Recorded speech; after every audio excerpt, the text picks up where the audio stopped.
भाऊ वाढदिवसाच्या हार्दिक हार्दिक शुभेच्छा म्हणलो. कुठं घरापाशी आहे होय? आम्ही काय बोलताय?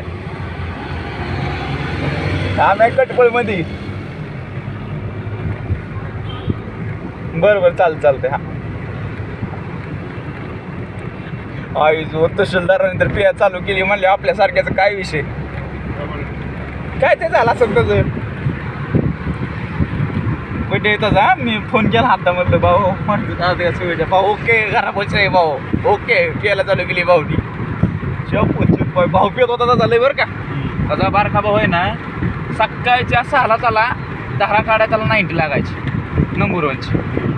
तेव्हा ही सुपारी सगळं खात आत्ता म्हणजे वय कमीत कमी असं म्हणजे भाऊचं 38-45 वय असं त्याचं. म्हणजे अजूनपर्यंत त्यांनी सुपारी नव्हती खाल्ली. मी एकदा पुण्यात आला आणि मला दिसलं ती फुल जिंगारलेलं. तसलं ते ड्रग्स काय असतं ना वाटतं ते घेतलेलं तसलं ते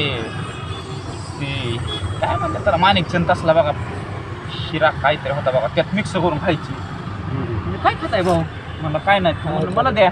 मला तुला नाही तू जिंगारचीन म्हणला. म्हणलं तुम्ही जिंगारताय चालतंय मी खाल्ल्यावर जिंगरीन होय. म्हणलं मी नंबर 1 म्हणलं कच्ची वाढणारा माणूस मला काय होतंय म्हणलं आयचं एका पुडीने. मला नाही तिथे पावरला 2-3 हजार रुपयाचा अर्धीच पुडी आली ती. विमलच्या पेक्षा अर्धीच पुडी 3,000 रुपयाला मला भेटते ती. चांगलं आहे बाबा. 3,000 रुपयाची दारू पिलो ना म्हणलं मी लोळत नाही म्हणलं. पाक 2 दिवस झोपत घरी जाईन म्हणलं मुक्काम करत करत.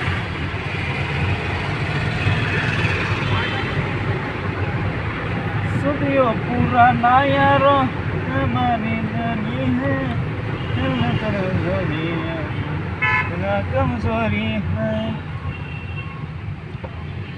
सागर संजय काटे देशमुख खासदार हार्दिक अभिनंदन.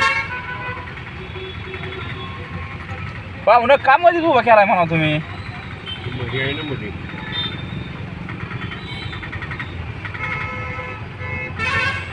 चौक बंद केलं तर पाहुणं हे प्याल्यावर. सम्राटमधून निघलो पिऊन बाहेर. तिथलं बिल दिलं नाही. भैयाचा फोन दुसऱ्या दिवशी मला कालचं बिल दिलं नाही. मला भैया मला काय आठवण आहे म्हणलं किती झालंय बिल ते सांग मला. त्याला पाठवतो म्हणलं मी तुझ्या फोन.